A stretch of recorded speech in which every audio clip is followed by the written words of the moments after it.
Today, most Americans think of apples as a wholesome fruit.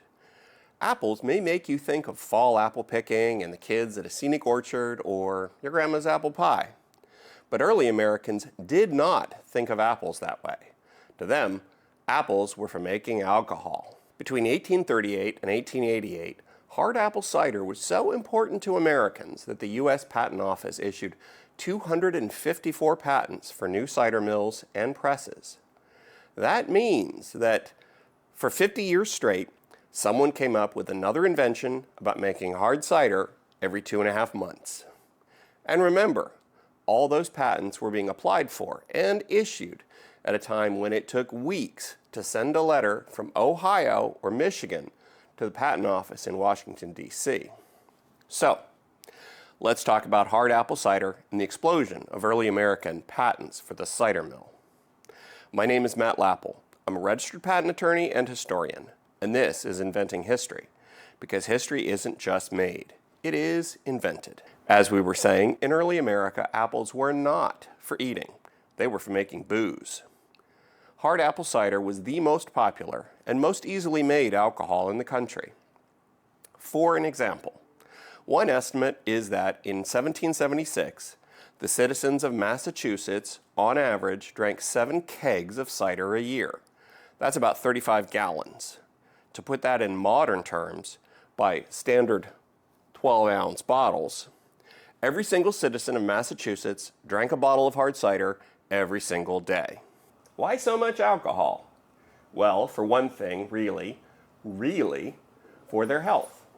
Water sanitation was questionable, and alcohol helped kill waterborne germs. No less than President John Adams from Braintree, Massachusetts, drank hard cider every morning with his breakfast and claimed it was the only alcohol that he could drink, quote, without inconvenience, close quote, to his health. But why cider and not beer? In the original 13 colonies and most of the Ohio Valley, it was hard to grow grain. Wheat and barley need relatively good soil, the right amount of sunshine, and the right amount of rain. Grain was hard to grow, and it was expensive. What they harvested also was needed to make bread. On the other hand, apple trees are sturdy. They can grow quite well in New England, Mid-Atlantic, and Ohio Valley soils. So, they were a reliable source of fruit that could be fermented into alcohol. Even better, cider apples didn't have to look good or even taste good. Most cider apple varieties have fruit that's really bitter and sour. They also have really thick skin, and they were hard to bite into for people and animals and insects. It was a lot easier to grow and harvest cider apples back then than it is now to grow modern sweet apples that must look appetizing for your kid's lunchbox. Best of all, hard cider was pretty easy to make. All apples have some amount of wild yeast on them.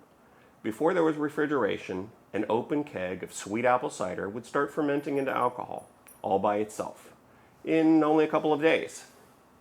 Within a couple of weeks, it was hard cider with between 3 to 5% alcohol. Now, if early Americans wanted something more exciting, they could jack it. No, not like that. Stay classy, y'all. Jack was an early American term for freeze distilling. A barrel of apple cider would be left out in the freezing night air of December or January. The water would freeze, but the alcohol would not. In the morning, the farmer would go out and scoop out as much of the ice as he could, thereby jacking the cider into a kind of apple brandy, normally called Applejack. As settlers came to the Ohio Valley, apples became so important for their survival that the Ohio Company required a new homestead to plant not less than 50 apple trees and 20 peach trees within 3 years of settlement to guarantee title to the land. This was how Johnny Appleseed made his living. He went into the wilderness where he thought settlers might come in 5 or 10 years, and he planted apple trees. Then he sold them, and whole orchards to settlers when they showed up and needed to plant apples on their homestead. Overall, apples were important. It wasn't that hard to grow apple trees, and it wasn't hard to make sweet cider ferment into hard cider. What was hard? Getting the juice out of the apples. There were 2 basic steps. First, you have to crush or shred the fruit into what was called a pomace. A machine to do this step was called a cider mill. Second, you have to press the pomace to squeeze the juice out of it. A machine to do this step was called a cider press. There were lots of different ways settlers shredded and squeezed apples. Early cider mill patents show some of the most widely adopted approaches. For instance, many cider mills had a hopper with a couple of toothed grinding wheels under it attached to a geared hand crank. The apples went in the top, pomace came out the bottom, and fell into a slotted wooden barrel. Then, the barrel could be moved over to below a hand-twisted screw press that forced a plate down onto the barrel to crush the pomace and squeeze the juice out through the slots. The sweet cider then ran into a bucket or a barrel at the end of the press. Cider mills were often sold in 3 different sizes. Junior models were good for a small farm or home orchard with a few trees. Mediums were, well, in the middle. And large or jumbo models were for serious large orchards with hundreds of trees. Many historians believe that between the 1850s and the 1880s, the cider mill was the most common household appliance in the United States. I would love to hear about your cider mill or cider press in the comments. And because I have downloaded and read copies of over 300 cider mill patents, I'd be more than happy to help you learn more about your model. If you or a friend have a cider mill with a patent marking, like what you see here, send me a picture at the email below, and I'll send you a PDF of your patent. If you're enjoying this video, please like, subscribe, and share. We're a relatively new channel, and it will really help us. And if you particularly like cider mills, consider the Inventing History Cider Mill Patent t-shirt with an image of one of the patents we've talked about today on the back and the Inventing History logo on the front. By the early 1890s, with hundreds of patents for cider mills and presses, you'd think that every American in the country must have been drinking hard cider every single day. Not exactly. Cider consumption and production began to decline the previous decade, in the 1880s, just as patent filings were at their peak. There were 3 main reasons. First, the population migration to the cities. During the post-Civil War Gilded Age, the population of U.S. cities increased rapidly, and the number of East Coast farmers decreased.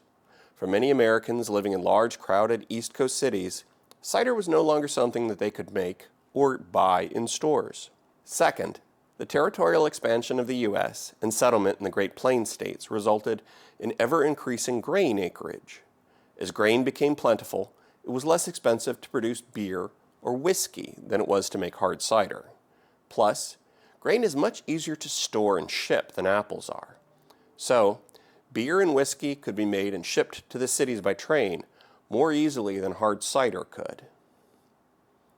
Finally, blame changing tastes.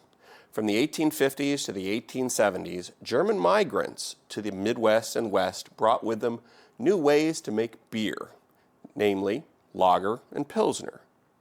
Think of Anheuser-Busch, founded in St. Louis in 1852, and Coors, founded in 1873 in Colorado. The final blow came in 1920 with American Prohibition. Traditional cider apples couldn't be eaten fresh, so they were worthless when they couldn't be fermented. Apple orchards had to fight to survive. Most converted to sweet table apples like Golden Delicious and Red Delicious. Thousands of cider orchards were chopped down and replanted with sweet table apples. At least a dozen different cider apple varieties became extinct. Prohibition ended in 1933, but by then, tastes had fully changed. The cider apple orchards were gone, and they would not be replanted. From 1933 till today, I found only 11 patents for any sort of a cider mill, cider press, or apple processing device. So while hard apple cider was once a mainstay of the American farmer's table and tavern, today cider sales account for only 2% of U.S. alcoholic sales. Literally, a drop in the bucket. What do you think about all these cider mill patents? I'd love to hear about it in the comments. For just a second, let me put on my patent lawyer hat, step aside from the rosy apple past and into the crabapple present. As a patent lawyer, I take away two things from studying these cider mill patents. One, average people were making improvements to things that they needed every day.